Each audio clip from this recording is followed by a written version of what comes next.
国全球投毒引爆舆论，新冠源头铁证被俄曝光，众人炮轰美国合集。Number one. States of America that most of you don't know. Certainly most Americans don't know this story because we have this idealistic story about noble America that bears little resemblance to reality. 1783, the United States started out as 13 measly colonies strung out along the Atlantic seaboard. We marched across the continent to the Pacific Ocean. We murdered huge numbers of Native Americans. We stole their land. We went to war with Mexico in the middle of the 19th century, and we stole from Mexico what is now the southwest of the United States. We invaded Canada in 1812 for the express purpose of making Canada part of the United States. For those of you who don't know, the reason Toronto is not the capital of Canada. Number 2. 有消息称，法国有一次重大事件在国内举行，全国各地都有许多人上书，呼吁美国为法国人提供补偿，而且他还制造了3个针对美国的证据。众所周知，自新冠病毒爆发至今，全球尚未实现彻底的流行病清除追根溯源的问题，也从未触及。在这件事上，美国一直试图把责任推到我们身上。这次法国也跳了起来，对美国的态度很强硬，要美国把德特里克堡的资料给他们，还有为什么要关闭这个实验室，还附上了有关政府的可靠资料。法国还发现，欧洲 COVID-19 的源头就是美国。在那个时候，美国很多人都患上了一种类似于电子烟的肺炎。经过专家们的检查，他们的血样和他们的心脏有很大的相似。在这种情况下，美国无法辩解，只能模棱两可地回答。不过，美国人的右眼并没有那么小。俄罗斯最近的证据直接揭露了美国在全球范围内下毒。俄罗斯和法国爆出了铁证，法国这个西方国家的阵营突然袭击美国。与此同时，俄罗斯方面也拿出了大量的证据，他们不但从乌克兰的生化实验室里得到了大量的资料，实验室一直在进行生物化学武器方面的研究，其中也有关于蝙蝠冠状病毒的实验。俄罗斯还发现了一些隐藏在地下的生物样本，包括超过140个容器，里面装着蝙蝠的身体。后来，俄罗斯的专家们也找到了大量的证据，其中有一个很邪恶的计划，就是用来对付蝙蝠感染人类的细菌和病毒。美国人一开始是矢口否认，认为俄罗斯就是他们的家。其实从2015年起，美国就一直在敦促乌克兰建立生化实验室，而普京也曾公开表示，乌克兰有可能制造出一种可以给人类带来巨大伤害的生化武器。于是，联合国和世界卫生组织积极呼吁对这个实验室进行进一步的研究。然而，俄罗斯公布了美国在全球范围内下毒的证据之后，24个小时内，美西方国家都没有料到。我们立即采取行动，回应美国的相关言论。美国的生物和军事行动已经引起了国际上的高度关注。Number 3. 此篇报道提到，新冠病毒的原异型病毒的源头很有可能来自美国的生化实验室德特里克堡生物实验室。这家生物实验室专门为美国政府服务，研发各种生化武器。报道指出，这家生物化学实验室此前一直从事秘密行动，研制生化武器。新冠病毒很有可能是从那里泄露出来的。这次新冠疫情跟美国有着很大的关系。报道一出，世界人民将目光转移到了美国，而美国也成为众矢之的。很多发达国家都开始讨伐美国的做法，其中一个国家对此反应最为激烈，那就是老派发达国家法国。这篇报道一出，美国被世界人民推到了风口浪尖之上，而美国也因为疫情的原因，国内经济遭受打击。现在美国是腹背受敌，而且现在世界各国也开始对病毒的源头进行追查，各种证据直指美国，美国可能无法再隐藏下去了。这下美国可慌了，他们为了掩盖自己做的事情，不惜撒谎，让全世界人民非常愤怒。法国已经完全认定这次疫情跟美国有关了，并且向美国索要赔偿，因为在这次疫情当中，法国付出了非常惨痛的代价。法国要求美国赔付他们相关的疫情损失，并且要向他们的民众道歉。此前的报道出现之后，很多国家都开始深入调查，调查之后发现，所有的证据都指向美国。美国几乎就是最大的嫌疑人。这一次，法国民众对于美国的反抗尤为激烈，要求美国对他们进行赔偿，并且要向世界人民道歉。现在，美国在世界上是人人喊打，很多国家对于美国的这种行为都非常愤怒，基本上已经判定新冠疫情是美国的所作所为了。现在全世界都在等着美国出来解释。新冠疫情在全世界大范围的爆发，美国在这上面负有不可推卸的责任。他们如果不尽快做出回应，大家就会默认所有的事情都是他们搞的鬼。他们做的事情不仅害了世界，害了其他国家，还害了自己。现在美国就是搬起石头砸自己。Number 4. From what I've seen, over the last 10 years that I've been in China, is that one very good thing about the government is that they promote this idea that we never can rest. There are challenges facing China. There's the basic question of growth. Where is growth going to come from now? There is, of course, the dual circulation strategy. That's very hopeful. There's the Belt and Road Initiative, but there are some very big challenges. The population is aging and it is not growing. The United States is pushing back against certain areas of technology and trying to bring its allies together to push back against Chinese success in certain areas of technology. So what is China? Michael, speaking of that, so how is China's new 5-year plan relevant or significant to the rest of the world? And as you mentioned, so should other countries worry about it or support it? I think that that other countries should work constructively. Number 5. Unemployed. 40% of families who have a worker that makes $40,000 a year or less lose their job last month. 4 million people didn't pay their rent, and the Republican Party says, we don't have any money to help you. Are you kidding me? Where do you guys live? 美国名嘴怒斥老外 Round 1 Unbelievable. Just a few years ago, the stock market's at 25,000. Corporate profits are the highest they've been in decades. The rich keep getting richer. And our friends on the other side said, what do we do now? Let's do a tax cut where 83% of it goes to the top 1% of the wealthiest people. Fast forward a few months. Global pandemic. 36 million people unemployed. 40% of families who have a worker that makes $40,000 a year or less lose their job last month. 4 million people didn't pay their rent, and the Republican Party says, we don't have any money to help you. Are you kidding me? Where do you guys live? Food lines around the blocks at our food banks in the United States of America. 1 in 5 kids are going hungry.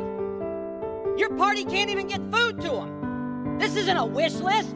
If it's a wish list, it's for the working class people. How about the Teamsters that are going to get a pension when this bill passes? Gentlemen, Number 6. what the future world would look like.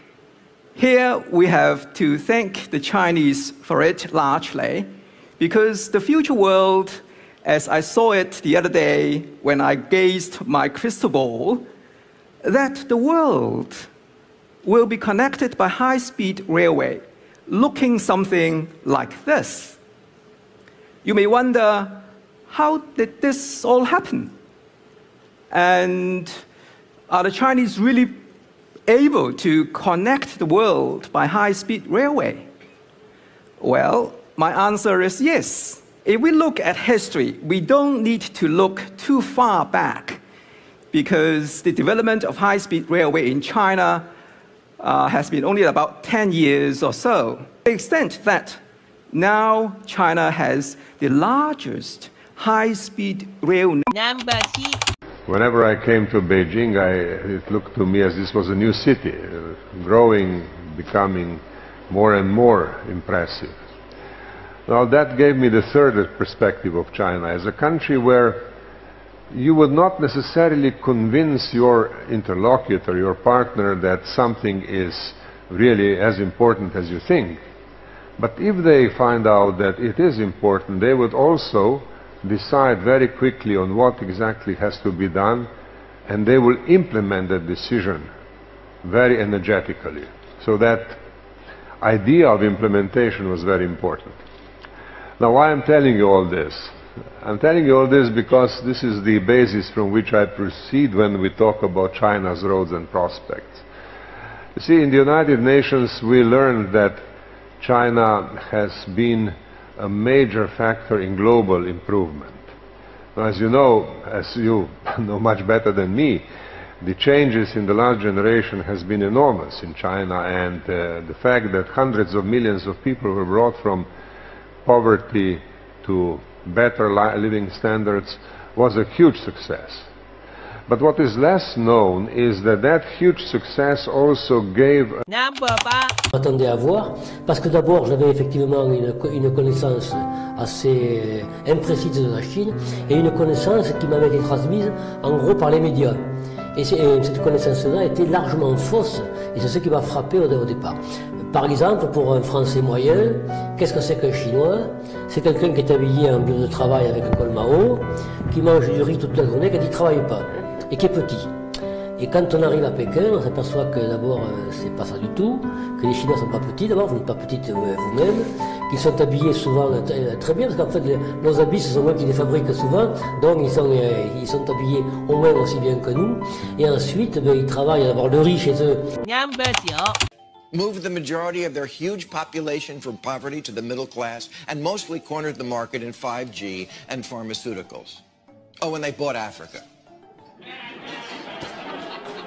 Their new Silk Road initiative is the biggest infrastructure project in history, indebting not just that continent, but large parts of Asia, Europe, and the Middle East to the people who built their roads, bridges, and ports. If you want to go anywhere in the world these days, you better have a yen for travel. Yen for travel. Oh, stop it. In China alone, they have 40,000 kilometers of high-speed rail. America has none. Our fastest train is the train that goes around the zoo. China sees a problem, and they fix it. They build a dam. We debate what to rename it. That's why their airport... Number 1 Link. Dass die ältesten chinesischen Schriftzeichen beinahe 1000 Jahre älter sind als die 5 Bücher Mose im Alten Testament. Die chinesische Kultur ist heute mindestens 4000 Jahre alt. Die Schriftzeichen stammen aus dem Jahre 3000 vor Jesus Christus. Ist Alter ein Wert an sich? Kann eine Kultur nicht auch überaltert sein? Das Faszinierende ist, dass dieses uralte Kulturvolk plötzlich zu einer Vitalität erwacht, mit der heute vor 30 Jahren niemand in Amerika und niemand in Europa gerechnet hat. Die sind nicht überaltert, die sind voller Kraft. Warum? Das ist auch für mich ein Rätsel. Sie unterscheiden sich in einem Punkt von allen anderen Kulturvölkern der Welt.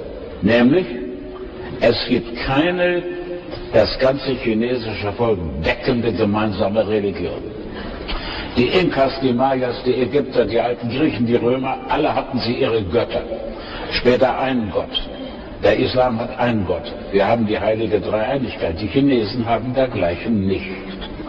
Das ist ein ganz grundsätzlicher Unterschied zu allen anderen Hochkulturen der Welt.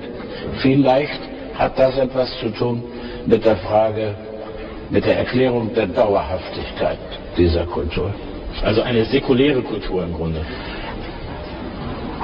Nicht ganz säkular, immerhin ist schon bei Konfuzius.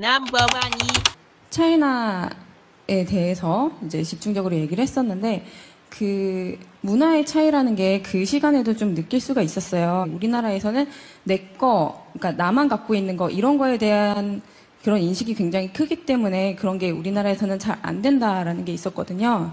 그 문화를 바꿔야 된다고 얘기를 하셨는데 그렇게 옛날부터 그 어렵게 살아오면서부터 쌓아왔던 그런 그 사회 전반적인 인식들에 대한 거를 바꿀 수 있는 특별한 방법이 있는지 하고. 여기서 제가 한번 여쭤보겠습니다.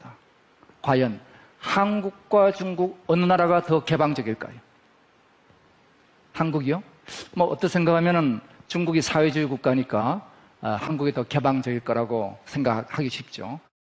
이번 CES 전시회에 센첸, 심천 지역이죠. 심천의 업체 400개가 나왔습니다. 전체 7분의 1입니다.